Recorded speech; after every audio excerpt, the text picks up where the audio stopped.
The strength and destructive power of a hurricane, also known as a cyclone or typhoon, is measured on the Saffir-Simpson wind scale. It rates hurricanes from 1 to 5 according to maximum sustained wind force and potential damage.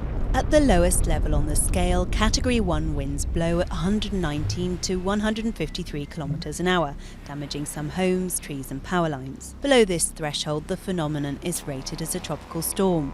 Category 2 storms produce sustained winds lasting at least a minute of 154 to 177 km an hour, damaging buildings and causing severe power outages.